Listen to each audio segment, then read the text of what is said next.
News पहुंचाएगा हर खबर आप तक। जी नाज़रीन, मैं हूं असलम खान और आप देख रहे हैं CNBC सिटी न्यूज़। इस वक्त मेरे साथ एक ऐसी शख्सियत मौजूद है जिनके साथ एक ऐसा जुल्म हुआ जो कि अगर हम बात करें पुलिस की या रिश्तेदारों की, तो पुलिस या दुश्मन तो अपनी जगह पे होते हैं, लेकिन किसी ने खूब कहा कि हमें तो अपनों ने लूटा, गैरों में कहाँ दम था।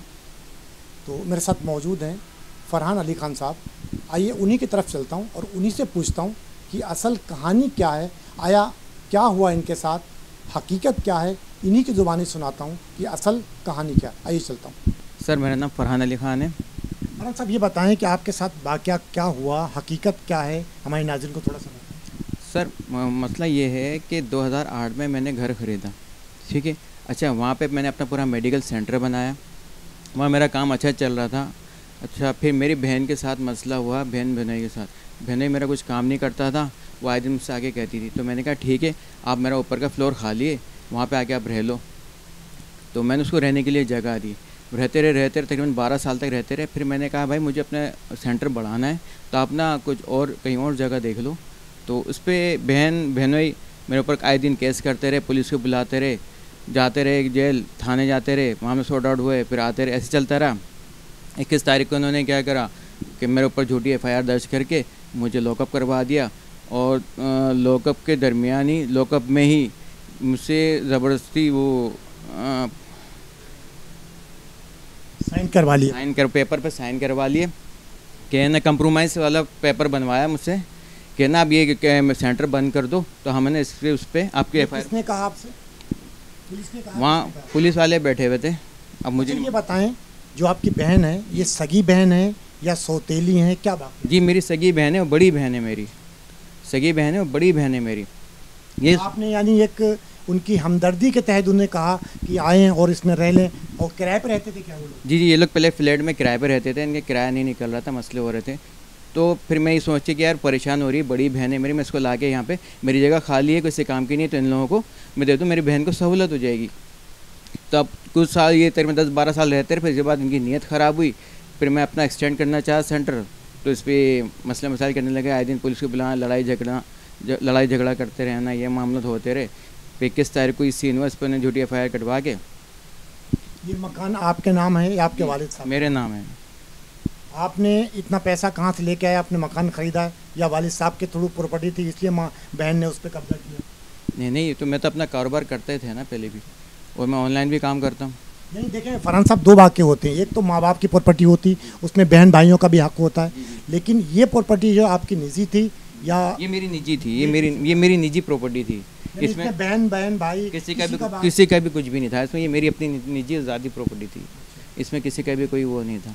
पर एक 8-10-12 साल वो वहाँ पे रहे, आपने उनकी हमदर्दी की।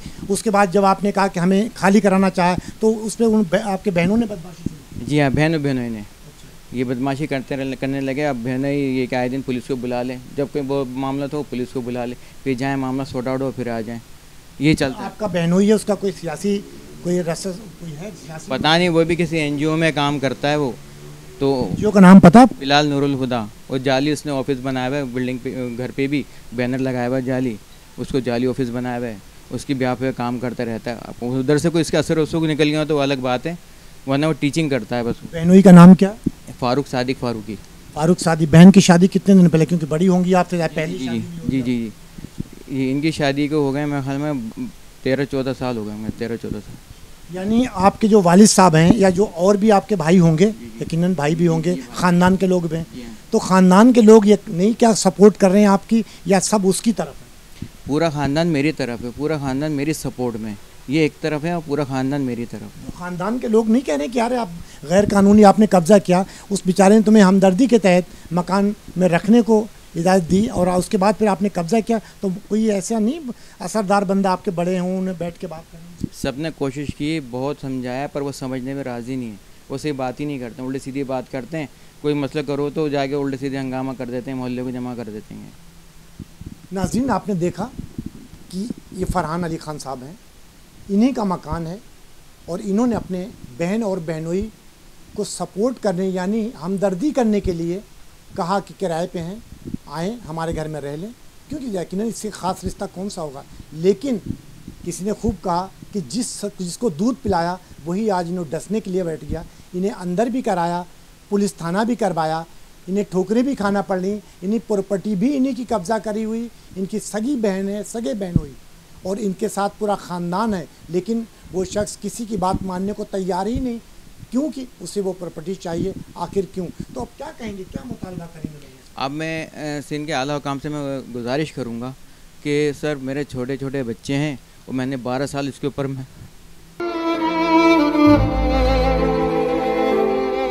नाज़रीन देख सकते हैं कि यकीनन अगर किसी ने अपने बच्चों का पेट काट कर एक आशियाना बनाया अपने बच्चों के लिए, आज ये वो फरहान साहब यहाँ पे बैठे हुए हमारे साथ, इनकी हकीकत इनकी देख सकते हैं कि किस तरीके से परेशान है, कैसे इन्होंने वो मकान ख़रीदा होगा, किस तरीके से ख़रीदा होगा और आज ये दर दर की ठोकरें खा रहे हैं। कहीं पुलिस थानों में जा रहे हैं, कहीं कोर्ट के चक्कर लगा रहे हैं, कहीं वकीलों के पास जा रहे हैं, कहीं एनजीओ के पास जा रहे हैं, लेकिन इन्हें इंसाफ नहीं मिल रहा।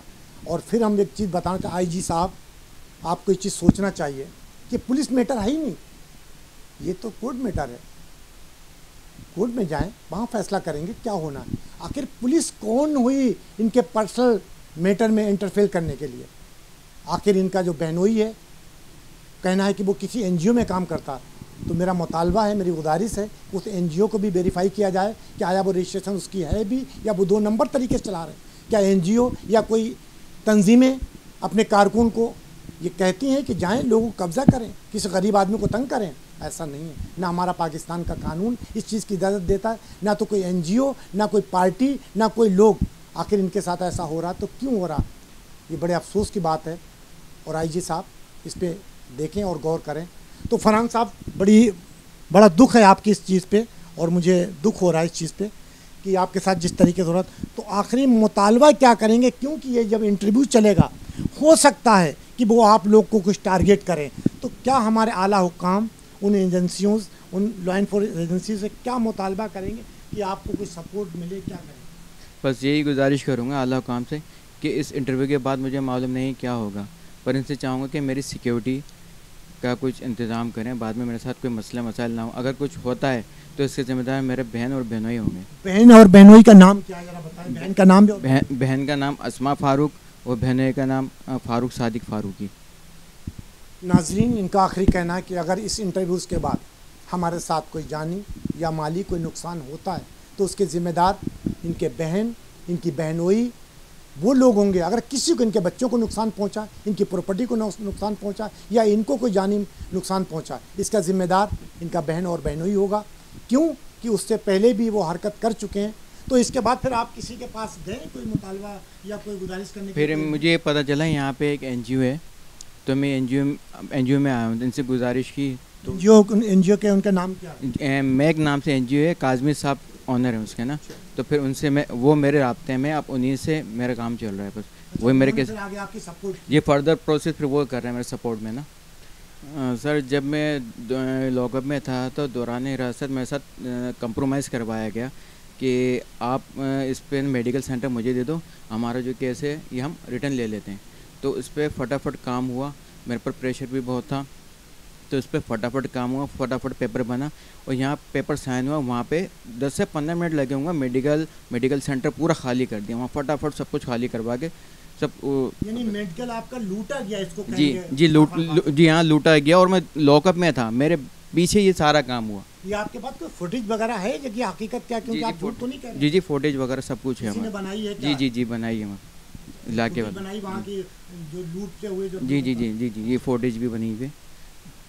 नाज़रीन का कहना कि जब ये लॉकअप के अंदर थे थाने में, उसके बाद इनके स्टोर को लूटा गया, इनके घर का ताला तोड़ा गया, उसके बाद घर में वो दाखिल हुए, इनका स्टोर लूट के तमाम चीज़ इनकी लूट ली गई, इनको दर बदर कर दिया गया। लेकिन फिर एक बात कहूँगा, ये पुलिस का काम नहीं था। आखिर पुलिस का कहीं ना कहीं कोई न कोई इंटरफेयर ज़रूर है। आखिर इसका फ़ैसला तो काज़मी साहब जिनके पास ये गए थे एनजीओ के पास, वो बताएंगे कि आया पुलिस उसमें कितनी हद तक इन्वॉल्व थी, पुलिस ने क्या पैसे लिए थे, आखिर क्योंकि पुलिस का काम ही नहीं है, आखिर पुलिस क्यों गई। तो आइए चलता हूँ काज़मी साहब के पास, जिस एनजीओ में फरहान साहब वहाँ पे गए अपनी फरियाद लेकर, आया क्या हकीकत है, और काज़मी साहब से पूछता हूँ कि क्या कहेंगे इसके बारे में। जी चलता हूँ। जी नाज़रीन, अभी आपने देखा कि जिस तरीके फरहान साहब को बेदरबदर किया गया, उन्होंने एक NGO है MAC के नाम से, यहाँ पे वो फरियाद लेकर आए। तो मैंने इसको देखा कि तहकीकात करूँ, आया कादमी साहब से पूछूँ कि असल हकीकत क्या है। आइए चलता हूँ और आपको दिखाता हूँ। जी नाज़रीन, ये कादमी साहब हमारे साथ बैठे हुए हैं यहाँ पे, आप देख सकते हैं अपने इस ऑफिस के अंदर। तो मैंने ये सोचा कि क्यों ना हकीकत को यहाँ से पता चल जाए, क्योंकि सारे केस को ये लीड कर रहे हैं। तो आइए अब इन्हीं की ज़ुबानी सुनाता हूँ कि असल कहानी का जो फरहान साहब ने अभी अपना बयान किया, इसमें कितनी हकीकत है, कितनी हद तक हकीकत है, तो ये कादमी साहब बता सकेंगे कि इसमें क्या और किस मोड़ पर, किस रुख पर ये केस आया है और क्या कहेंगे। आइए चलते हैं। काज़मी साहब, पहले तो अपना पूरा तारुफ करें कि असल आपका नाम क्या है, क्योंकि मैं तो सिर्फ काज़मी साहब कहते हैं और जो आपका NGO का नाम लिखा वो पता है। पहले तो NGO का पूरा नाम क्या है और आपका नाम। मेरा नाम सैयद मोहम्मद काज़मी, NGO जो है मूवमेंट अगेंस्ट क्राइम, तहरीक इंसदाद जराइम। अच्छा, ये बताएं कि जो अभी मैंने एक वाक़या रिकॉर्ड किया है, फरहान अली ख़ान साहब हैं जिनका कोई मसला बताया कि मकान का है, उनका कोई स्टोर वगैरह लूटा गया, तो किस हवाले से आप तक ये पहुँचे हैं और आपने किस हद तक इसकी तहकीकात की? असल इसमें हकीकत क्या है? आया फरहान साहब सही हैं या उनके बहनोई सही हैं या पुलिस ने क्या वाक़या क्या इसमें? अच्छा, सबसे पहले तो मैं NGO की मज़ीद एक दो लाइनें तफसील से बता दूं कि ये एक रजिस्टर्ड NGO है, रजिस्टर्ड NGO है और हमारे बाइलास के मुताबिक जो हमें इख्तियारात हैं उसमें हम अगर किसी शहरी की FIR नहीं कट रही है तो उसमें मदाखलत कर सकते हैं, अफसरान बाला से रुजू कर सकते हैं, कोर्ट कचहरियों में जा सकते हैं, कोर्ट ऑफ लॉ से इंसाफ फराहम करा सकते हैं। हमारी जो लॉ फर्म में लॉयर्स टीम है वो तमाम अदालतों में पैरवी करती है, सीनियर और बड़े अच्छे वकला की एक पूरी टीम है जो हम खिदमत खल्क कर रहे हैं। लीगल एड टीम मौजूद है और मैं तकरीबन 30 साल से ये खिदमत अंजाम दे रहा हूँ। फरहान साहब का केस मेरे इल्म में आया 29 तारीख को। 29 तारीख को किसी ने मुझे फ़ोन के ज़रिए रब्ता किया कि ऐसे ऐसे एक शहरी है जिसको नाजायज़ तरीक़े से थाने में लॉकअप किया हुआ है। तो मैं इन तक पहुंचा। थाना कौन सा? थाना ज़मान टाउन, कोरंगी, डिस्ट्रिक्ट कोरंगी। सुबह जाके मैंने इनसे लॉकअप में मुलाकात करी, इन्होंने मुझे तफसील बताई। फिर मैं कोर्ट गया, कोर्ट में जाके मैंने इनकी FIR वगैरह निकलवाई। फिर FIR के जब इंदराज मैंने पढ़े तो बड़ा मुझे अजीब सा लगा कि FIR बिल्कुल बेसरोपा FIR कटी हुई। क्यों, कब्जे की नहीं थी? अब सर, ना तो उसमें कोई कब्ज़ा है, वो FIR एक तो वक़ू इसका बताया गया 21 तारीख का, 21 अप्रैल को कोई वक़ू हुआ जिसमें ये बताया गया कि इन्होंने किसी का दरवाज़ा खटखटाया और ये मुसल्ला डंडे लिए खड़े हुए थे। फरहान साहब जिनका मकान था, इन्होंने अपने ही मकान का दरवाज़ा खटखटाया और डंडे हाथ में लिए हुए थे, जिस पर वो मुँहमारी हुई और मारने की नीयत से ये आए थे। फिर वो अहले मोहल्ला जमा हो गए, ये भाग गए। अपनी ही मकान में अपने घर में डंडे लेकर गए, ये कैसे? अच्छा, अब किसके ऊपर डंडे लेकर गए थे? वहाँ एक सगी बहन रहती है, एक बहनोई रहता है, तो कोई सगा भाई बहन को डंडे लेकर जाके मारने के लिए जाएगा? जबकि फरहान साहब का जब मैंने इंटरव्यू लिया, काज़मी साहब माजरत के साथ आपकी आवाज़ काट रहा हूँ, जब मैंने फरहान साहब ने कहा मेरे सगे और बहन बहनोई हैं, मैंने उनको हेल्प यानी उनकी मदद करने के लिए कहा कि वो किराए पर रहते थे, यहाँ आके हमारे घर में रहें, तो ये समझ नहीं आ रहा बिल्कुल। तो जब ये FIR पड़ी तो फिर मुझे दिलचस्पी पैदा हुई कि मैं पहले मालूमात हासिल करूं। ऐसे ब्लाइंड फेथ तो हम किसी पे भी नहीं करते, क्या पता है ये सच बोल रहे हैं, झूठ बोल रहे हैं, पीछे क्या कहानी है। फिर हम अहले मोहल्ला में गए, लोगों से मिले, खुफिया तौर पर अपनी मुलाकातें करी, अपने मेम्बरान को लगाया कि यार ज़रा फाइंड आउट करें असल मसला है क्या। तो मसला ये है कि वो मकान जिसका नंबर 18 है और ST 18 है, वो मकान 60 गज़ का मकान है, जिस पर एक अब्दुल्ला मेडिकल स्टोर और क्लिनिक कायम है, जो फरहान साहब बरसा बरस से वहाँ चला रहे हैं।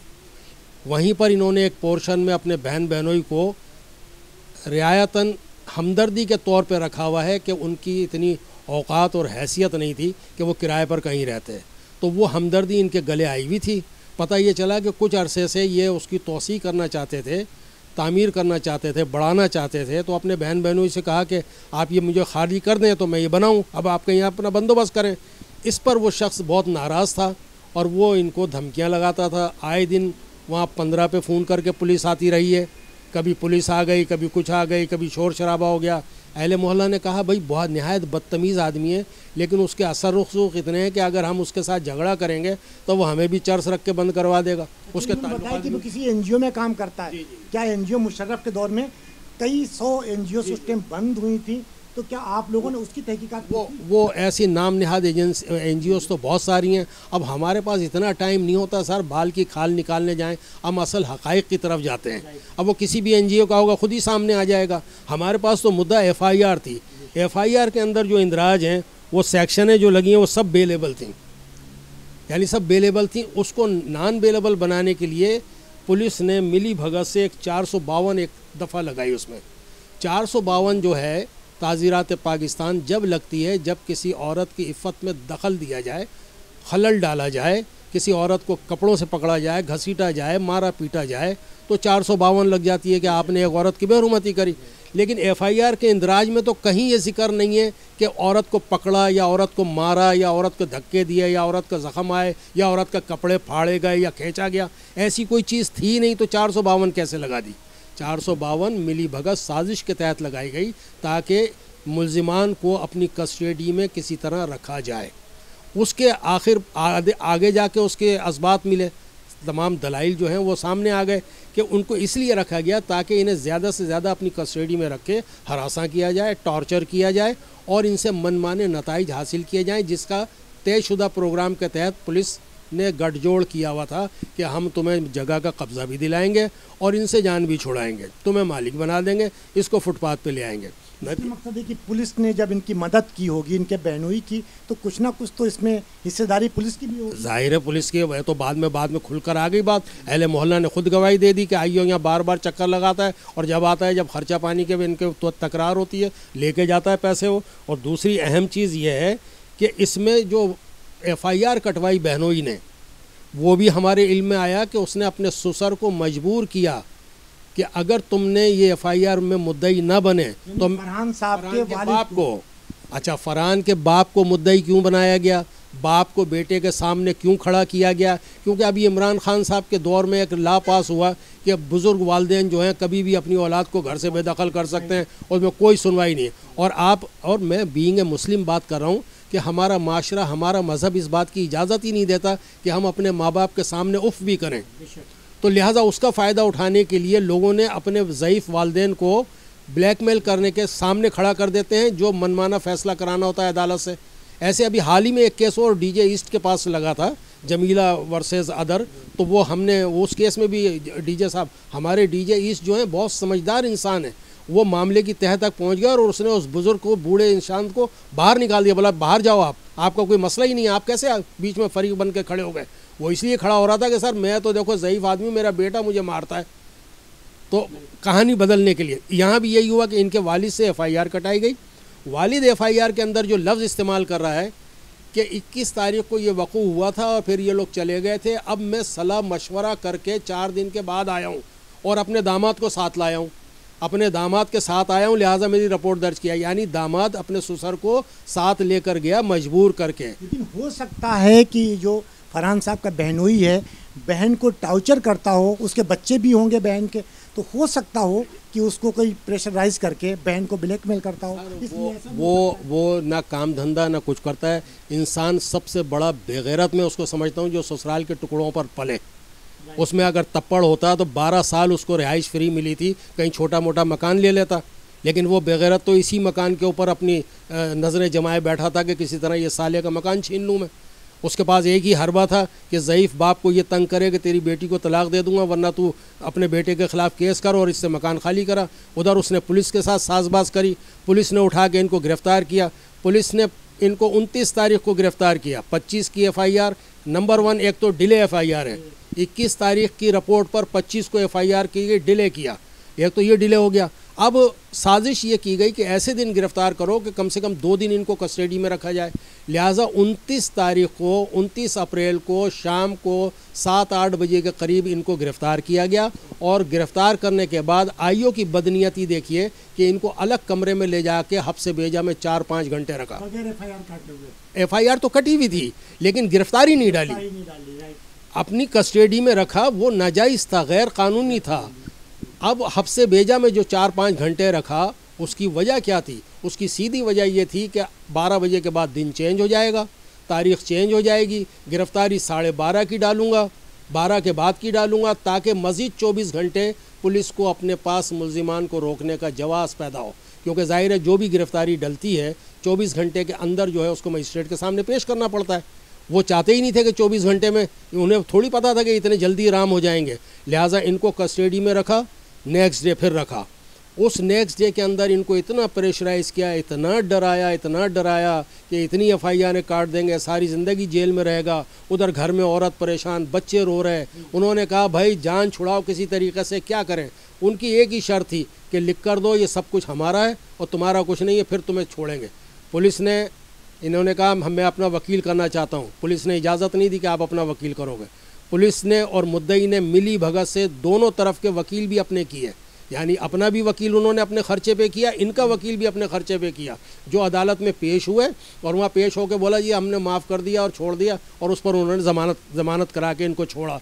लेकिन उससे पहले कंप्रोमाइज़ कराया गया, और कंप्रोमाइज़ कराने के बाद दौरान हिरासत फरहान पुलिस की कस्टडी में था और इसका घर लूटा जा रहा था, और उसमें पुलिस की पूरी मिलीभगत थी। IO मुकम्मिल शामिल था, और ये सारे लोग जिनके नाम दिए, जिनके ऊपर ये दरख्वास्तें मूव की हैं, ये सारी पूरा टोला था। वो तो किसी इनके हमदर्द ने CCTV कैमरे से या वीडियो से उनकी वीडियो बनाई, लूटते हुए सारा सब लूट रहा है। फारूक वहाँ मौजूद है जो दरवाजे तोड़ रहा है, जो ताले लगा रहा है, जो सब कुछ कर रहा है। ऐसी यानी मोर देन इनफ एविडेंस मौजूद हैं, फिर भी कहीं सुनवाई नहीं।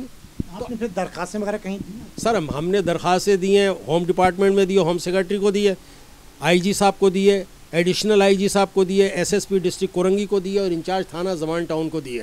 और कोई कार्रवाई हुई? अभी तक कोई कार्रवाई नहीं हुई है। अभी तक ये हुआ है कि AIG साहब के पास से फॉरवर्ड होकर DIG ईस्ट को दरख्वास्त गई है, और IG साहब ने भी हमारी कंप्लेन वसूल कर ली है। लेकिन जाहिर है कि अफसरान बाला हैं, वक्त लगता है इसमें, चलते चलते ही कहानी अंजाम तक पहुँचेगी।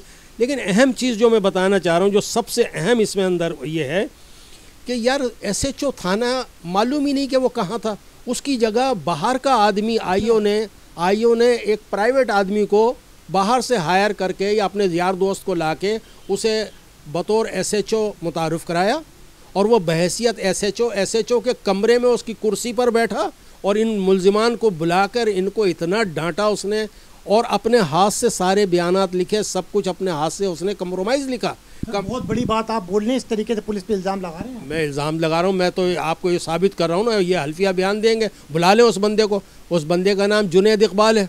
जुनैद इकबाल कौन है? वो SHO तो नहीं है, SHO जमान टाउन नहीं है। फिर वो SHO के कमरे में SHO की कुर्सी पर बहैसियत SHO किसकी इजाज़त से बैठा? इसका ज़िम्मेदार IO अजहर है, क्योंकि अजहर भी उसके साथ बैठा था जिसने इनको बोला ये SHO साहब है और ये कंप्रोमाइज़ करो, वरना SHO साहब दूसरे केस में। ना वो पुलिस में था, ना किसी इदारे में था, एक प्राइवेट बंदा, यानी एक बदमाश, हम कहेंगे बदमाश को रखा। बदमाश और 2-3 और बदमाश बुलाए हुए थे, वो सारे मिलकर गए, और उसके बाद कंप्रोमाइज़ बनाने के बाद वो जाके उन्होंने लूटमार करी। इसका पूरा मेडिकल स्टोर की सारी मेडिसिनें ले गए, कीमती सामान ले गए, और रातों रात जो है शटर के साथ दीवार तामीर कर दी। दीवार तामीर करके पूरा कब्ज़ा ही पक्का कर लिया, मालिक बन गए। भाईजान ये कानून है, इस्लामी कानून है, इस्लामी मुल्क है। हम लोग all Pakistanis are equal before the court. यहाँ कहाँ हमारे साथ इंसाफ हो रहा है? कॉन्स्टिट्यूशन पाकिस्तान क्या कह रहा है? आप हमारे साथ क्या कर रहे हो? प्रोसेस है, डाल दिए दरख्वास्तें, अदालत में चले गए। हमने तो 22B के तहत अदालत से भी रिक्वेस्ट करी है DIG साहब से कि इनके खिलाफ FIR दर्ज की जाए, क्योंकि ये तो इनके खिलाफ भी की जाए, पुलिस के खिलाफ भी की जाए। जी, पुलिस उसमें नॉमिनेट है, उसमें शामिल है। क्योंकि देखिए मेरा मिशन जो है, मैं गुज़िश्ता 30 साल से मैं ये चाहता हूँ कि पुलिस वाले को देखकर आवाम उसकी इज़्ज़त करें, उसके दिलों में उनका एहतराम हो। क्योंकि मेरा ज़ाती तजर्बा ये है कि 100% पुलिस वाले ऐसे जालिम या हरामखोर नहीं हैं। इनमें दो वो उनसे पूरा महकमा, अभी तुम किसी पुलिस की वर्दी पहना के एक फ़रिश्ता ऊपर से अल्लाह से मंगवाओ और पुलिस की वर्दी पहना के सामने से गुजारो, और किसी भी पाकिस्तानी से पूछो यार इसके बारे में क्या ख्याल है, वो पहले 2 गालियाँ देगा फिर बोलेगा, क्योंकि इन्होंने दिलों में इतनी नफ़रत पैदा कर दी है। अब आप ये बताइए, IO ने जामा तलाशी ली, सारे पैसे खा गया। जामा तलाशी में अगर मुलजिम गिरफ़्तार किया, उसके पास से जो बरामद हो सारे गायब हो गए। उसके बाद वो अपना ज़मानत करा के वापस गया, उसने कहा मेरा मोबाइल दे दो, कहने लगा 12,000 रुपये दो मोबाइल के, उसके भी पैसे दो। अच्छा, उसके बाद जो है मुद्दई पार्टी जो है तशद्दुद करने के पैसे दे रही है, उन पर तशद्दुद ना करने के पैसे लिए जा रहे हैं। चालान करना है तो उसके पैसे दो, वहाँ भेजना है तो उसके पैसे दो, फाइल निकलवानी है उसके पैसे दो। ये सारे सिस्टम क्यों चलाए हुए हैं भाई? ये क्या ये काम थोड़ी है। पुलिस का काम ये था, आपने FIR काटी, सही काट दिया, आपने अच्छा कर दिया। उसके बाद आईओ तफ्तीशी अफसर ने मुल्जिमान को अरेस्ट कर लिया। देखिए बिल्कुल सही कह रहे हैं आप, लेकिन पहले तो उनका हक ही नहीं था कि वो इस मैटर में पड़े। सर बात ये देखिए कानून ये कहता है कि सिविल मैटर, फैमिली मैटर, पैसे का लेन देन, जायदाद का तनाज़ा, ये नाकाबिल दस्तंदाजी पुलिस है। ये सिविल मैटर हैं, इनमें अदालत खुद करेगी। लेकिन उन्होंने 452 लगा के इसको कॉग्निजेबल बना दिया, इन्होंने काबिल दस्तंदाजी बना दिया। उसके बाद ये बनाने के बाद उन्होंने जवाज़ पैदा किया कि हम गिरफ़्तार कर सकते हैं। अच्छी बात है, आपने गिरफ़्तार कर लिया, लेकिन कोर्ट ऑफ लॉ में पेश करो ना। और फिर आपने हफ्से भेजा में क्यों रखा? मेरा सवाल ये है, 4 घंटे आपने अलहदा इनको रखा क्यों? किस कानून के तहत रखा? आपको ऐसे कैसे ऐसे पावर है? आप कौन हो कि जो आप गैर कानूनी काम कर रहे हो, अपने एक्सेस पावर कर रहे हो? फिर बैरूनी बंदों को ला के आप उनको SHO बना रहे हो, आप उनके साथ वो आप कंप्रोमाइज़ कर रहे हो। थाने कंप्रोमाइज़ कराने के लिए नहीं बने हुए कि आप वहाँ लोगों के कंप्रोमाइज़ करें, वरना तो सारी अदालतें बंद कर दें, थाने में ही सारे इख्तियारात दे दें, जो जिसकी चाहे जायदाद किसी के नाम कर दे, किसी को दे दे। फिर ये बरसा बरस थानों में केस क्यों लड़ रहे हैं हम? तो ये सारी ज़्यादतियाँ हुई हैं। अब हमने दरख्वास्तें तमाम अफसरान बाला को दी हुई हैं, और मेरा जो है अफसरान बाला से यही दरख्वास्त है कि ऐसे मज़लूम शहरियों की मदद करें, वरना ये क्या करेंगे? तंग आके ये ख़ुदकशी कर लेते हैं। ये जब इनकी बेइज्जती होगी अपने आप को मार लेंगे, तो इसका गुनाह ये किसके सर जाएगा? हमने दरवाज़ा खटखटा दिया IG साहब का। IG नहायत ही अच्छा इंसान है। मैंने गायबाना उसका तारुफ सुना, मैं अभी आज तक कभी उससे मिला नहीं हूँ, लेकिन मैंने जिससे भी सुना उसने उसके लिए 4 कलमात अच्छे कहे, अच्छे कलमात किए हैं। तो मैं उनकी बड़ी इज़्ज़त एहतराम करता हूँ। मैंने उनका दरवाज़ा खटखटाया, मैंने कहा ये शख्स इंसाफ फराहम करेगा। मैंने AIG साहब का दरवाज़ा खटखटाया, मैं डिस्ट्रिक्ट कोरंगी के SSP के पास उनका दरवाज़ा खटखटाया। सबके दरवाजे पर नॉक कर चुका हूँ, सबको इन्फॉर्मेशन दे चुका हूँ। आगे वो जवाबदेह हैं, दीन में भी और दुनिया में भी, सारा उनके इख्तियार में है। जैसा करेंगे। एक चीज़ में जब इरफान साहब है इनका नाम, फरहान साहब, जब इनका इंटरव्यू आखिर में जब मैं उनसे पूछा कि आप क्या चाहते हैं, उनके आंसू निकल रहे थे उस टाइम, वो बोल नहीं पा रहे थे कैमरे के सामने कि मैं क्या फरियाद करूं अपने उन हुक्मरानों से कि हमारी मदद। उनका एक और कहना था कि हो सकता है इस इंटरव्यू के बाद मुझे कोई जानी या माली नुकसान भी पहुंचाए, तो उसमें आप इनकी कानूनी मदद क्या करेंगे अगर इनको कोई नुकसान पहुंचाया गया? सर बात यह है कि एज़ पर लॉ तो हम पूरी टीम इनकी मदद कर रही है। एज़ पर लॉ तो हम हर उस जगह जाएंगे जहाँ इनको हम दिला सकते हैं, इंसाफ दिला सकते हैं। हम तो इंसाफ दिला सकते हैं, हम भी बदमाश तो नहीं हैं कि अगर कोई मार रहा है तो हम भी डंडे लेके चले जाएं। हम कानून को कभी भी हाथ में नहीं लेंगे। हम कानून पर अमल दरामद कराने वालों के साथ जाके बिनती समाजत करेंगे कि हमें इंसाफ फराहम करें। वो उनकी ज़िम्मेदारी है, हमारी ज़िम्मेदारी उन तक आवाज़ पहुँचाना है। हमें उन तक हक़ाइक़ को पहुँचाना है। और हम जब कोई किसी मामले में पढ़ते हैं, ख़ासकर मेरा रिकॉर्ड है, मेरे दुश्मन, मैंने बहुत से पुलिस वालों को कि किसी को मुकदमात करके जेल तक पहुंचाया रिश्वत में और इसमें, लेकिन वो भी मेरा गिरविदा हुआ। उसने कहा यार आपने कंप्लेंट सही करी थी। मैं तोहमत नहीं। अब एक चीज़ मेरे समझ में आ रहा है, आप इनकी मदद कर रहे हैं फ़ी सबीलिल्लाह, नंबर 1। दूसरा, इनका बहनोई वो भी किसी NGO में काम करता, आपकी खुद की भी एक NGO है। कहीं आप पे इल्ज़ाम ना लगे, कहीं जिस तरीके से फरहान साहब उस पर इल्ज़ाम लगा रहे हैं, कितनी हकीकत है ये तो आने वाला वक्त बताएगा कि कोई मदद कर रहा है उनकी पीछे और आप इनकी मदद कर रहे हैं, तो कहीं आप पे इल्ज़ाम तो नहीं लगा, आपके दुश्मन तो नहीं बने? तो आपको इस चीज़ का डर नहीं कि यार हम पढ़ी लकड़ी क्यों ले रहे हैं किसी को उसमें? मैं तो ये 30 साल से ये कर रहा हूँ। 30 साल से मैं सारी चीज़ें भुगत चुका हूँ। मैंने क्या नहीं भुगता ये तो रिकॉर्ड पर है, सारे मौजूद हैं। अफसरान बाला में बेशतर मुझे अच्छी तरह जानते हैं कि मेरा क्या करैक्टर है और मैं क्या करता हूँ। मैं कितना बेलोस हूँ, कितना मुखलिस हूँ और कितना सच्चाई के लिए लड़ता हूँ। मैं तोहमत लगाने को सबसे बड़ा जुर्म समझता हूँ किसी भी इंसान पे, चाहे वो पुलिस वाला हो या गैर हो। तोहमत नहीं लगाऊंगा। मोर देन इनफ एविडेंस होंगे तो उस पर हाथ डालूंगा, वरना मैं जाऊंगा ही नहीं उसकी तरफ, क्योंकि मुझे शर्मिंदा होना पड़ेगा। अगर मैं ये तोहमत आज लगा रहा हूँ इस तमाम चीज़ों पे, तो मेरे पास ठोस दलाइल मौजूद हैं। बगैर दलील के मैं बात ही नहीं कर रहा हूँ। मुझे तो 3-4 सवालों के जवाब चाहिए। गिरफ्तारी हुई 7-8 बजे, 12:30 बजे तक इनको हफ्से भेजा में क्यों रखा?